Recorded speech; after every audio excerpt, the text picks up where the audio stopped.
नमस्कार साथियों, आज के वीडियो में हम लोग चर्चा करेंगे डेंगू पे। हमारे साथ में है डॉक्टर रामकेश जी और इनसे कुछ सवाल जवाब करेंगे। डेंगू इस सीज़न में आम बीमारी है और बहुत सारे केस हैं, हमारे पास भी हॉस्पिटल में आ रहे हैं। सर, मेरा पहला सवाल होगा कि डेंगू इस सीज़न में होता है और बाकी बीमारियों से कैसे अपन इसको डिफ्रेंशिएट करेंगे, क्या होता है डेंगू में? बहुत बहुत धन्यवाद डॉक्टर सोनू। और स्वास्थ्य परिचर्चा के इस वीडियो के अंदर सभी दर्शकों का भी बहुत बहुत धन्यवाद। डेंगी बुखार एक वायरल इलनेस है, वायरल फीवर है और ये मॉस्किटो बोर्न डिजीज है, यानी किसी तरह से मच्छर काटने वाली बीमारी है। मच्छरों के काटने से बीमारी फैलती है।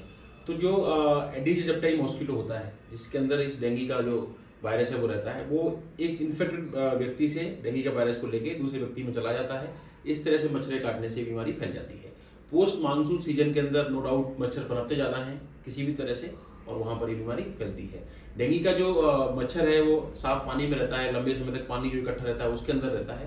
तो ये हमें एक जानकारी। दूसरी चीज़ ये है कि फिब्राइल इलनेस होती है इसके अंदर। इस तरह के जो फीवर होते हैं उनको बोलते हैं एक्यूट फिब्राइल इलनेस। एकदम से व्यक्ति को तेज बुखार आता है, सर्दी दे के बुखार आता है, पूरी बॉडी टूटती है, बहुत सर में दर्द होता है, हाथ पैरों में दर्द होता है, आंखों के अंदर दर्द होता है, बोन ब्रेक फीवर। या इसलिए इसको अपन हड्डी तोड़ बुखार भी कहा जाता है ना, ब्रेक बोन फीवर। तो बट कौन सी जो इलनेस है जो इसकी सिमिलर करती हैं? पहला डिफरेंशियल डायग्नोसिस मैं आपको मानना चाहूँ मलेरिया। मलेरिया का प्रेजेंटेशन भी इस तरह से ही होता है। और मॉस्किटो जो है, मलेरिया भी एक मॉस्किटो बोर्न डिजीज है, मच्छर के काटने से फैलती है। इसके साथ साथ इस समय के अंदर वायरल हेपेटाइटिस, कई बार जो हेपेटाइटिस ए के पेशेंट्स अभी बहुत ज्यादा मिल रहे हैं देखने को, वो बीमारी भी इसके सिमिलर करती है। तो जो मॉस्किटो बोर्न डिजीज है जिसके अंदर आपने मान सकते हैं कि डेंगी है, मलेरिया है, चिकनगुनिया है, that is also similar illness, but उसके अंदर जॉइंट पेन बहुत अधिक होता है। आप समझ रहे बात? डेंगी, मलेरिया, चिकनगुनिया है, मलेरिया है, आपका स्क्रब टाइपस एक बीमारी होती है, वो भी है। तो कुछ इस तरह के 5-6 बीमारियां हैं जो इस सीजन में कॉमन होती हैं, वायरल हेपेटाइटिस, और इनके प्रेजेंटेशन भी लगभग सिमिलर होते हैं। बट कुछ थोड़े बहुत डिफरेंशिएटिंग फीचर होते हैं, उनसे हम डिफरेंशिएट कर पाते हैं। डेंगू का जो बुखार है वो एक्यूट फिब्राइल इलनेस से प्रेजेंट करता है और मेनली ये प्रभावित करते हैं प्लेटलेट्स को। थ्रोम्बोसाइटोपेनिक स्टेट के अंदर पेशेंट चला जाता है, प्लेटलेट डाउन हो जाते हैं इसके अंदर। साथ साथ में कई बार किसी पेशेंट को ये जब कॉम्प्लिकेट करता है तो उस कंडीशन में उसको dinghy hepatitis, dinghy renal dysfunction, dinghy encephalitis, इस तरह की समस्याएं, परेशानियां भी प्रेजेंट होती हैं। सर, इसमें डेंगू फीवर में अपन डायग्नोसिस तक पहुंचने का क्या जरिया रहेगा? देखिए, क्लिनिकल डायग्नोसिस तो है ही, जो मैंने आपको बताया। अगर इस सीजन के अंदर हैं और पेशेंट मिल रहे हैं आपको, फीवर है उनको इस तरह से, और क्लासिकल हाई ग्रेड फीवर रहता है, बट इसके लिए सीरोलॉजिकल टेस्ट होता है। आप उसके अंदर डेंगी प्रोफाइल टेस्ट होती है जिसके अंदर NS1 एंटीजन होती है, IgM एंटीबॉडी होती है, IgG एंटीबॉडी होती है। अगर अर्ली इन्फेक्शन है बिटवीन डे 2, 3, 4, 5 तो NS1 पॉजिटिव आता है। After 5 days IgM antibody positive आती है, उसके बाद फिर IgG एंटीबॉडी पॉजिटिव रहती है। तो ये तो डायग्नोसिस का तरीका है इसके अंदर। और हम CBC भी देखते हैं, तो CBC के अंदर आपको लिम्फोपीनिया मिलता है, कई बार लिम्फोपीनिया मिलेगा, प्लेटलेट काउंट्स कम मिलेंगे, ल्यूकोसाइट काउंट भी कम मिलेंगे, क्योंकि बोन मैरो डिप्रेशन करते हैं वायरस। इस तरह का प्रेजेंटेशन वहाँ मिलता है।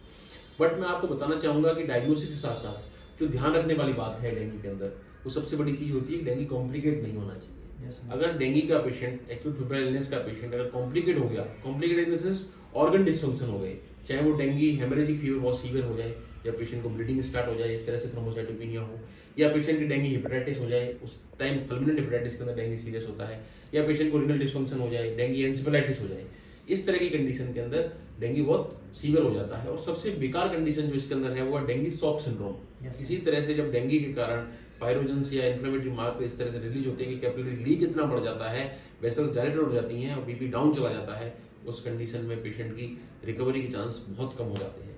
तो डेंगी के मैनेजमेंट के अंदर इस वीडियो के माध्यम से परिजनों को, आमजन को और चिकित्सक साथियों को हमारा जो मैसेज ये है कि जो इसके वार्निंग साइंस हम जिनको बोलते हैं वो हमेशा हमें ध्यान रखने चाहिए।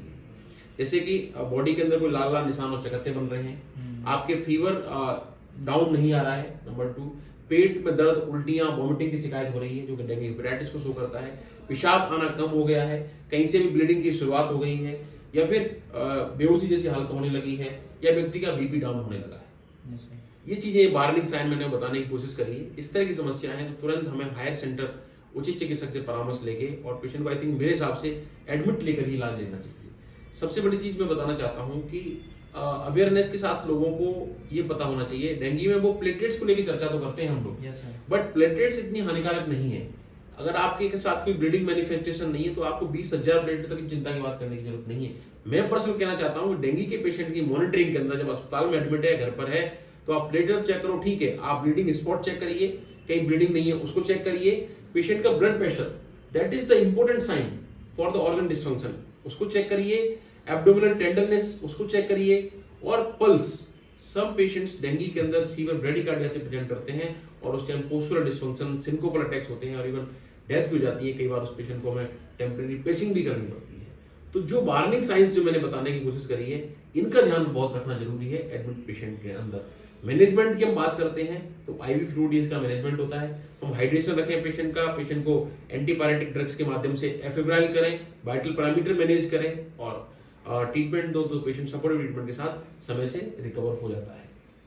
डेंगू के मैनेजमेंट के अंदर सबसे बड़ी चीज ये है कि पेशेंट को आप मॉनिटर रखिए, जो असिम्प्टोमेटिक उसको इलाज दीजिए, डिहाइड्रेशन नहीं होना चाहिए पेशेंट को, और जो कॉम्प्लिकेशन अगर कोई हो रहा है जिसके अंदर हमें ओटीपीटी की मैनेजमेंट है, आउटपुट की मैनेजमेंट है, कहीं ब्लीडिंग तो नहीं है, पेट्रिशियल रेस्ट तो नहीं है, थ्रोम्बोसाइटोपेनिक काउंट्स कितने हैं और ब्लड प्रेशर और पल्स की क्या पैरामीटर्स है, ये 5 और 6 चीजों को अगर आप ध्यान रखते हो, टेम्परेचर चार्टिंग करते हो, तो with in 5 to 7 days patient अच्छी तरह से रिकवर हो जाता है और हम कॉम्प्लिकेशन से बच सकते हैं। धन्यवाद। मैं doctor Ramkesh Singh Parmar, consultant physician and medicine specialist, Jaipur.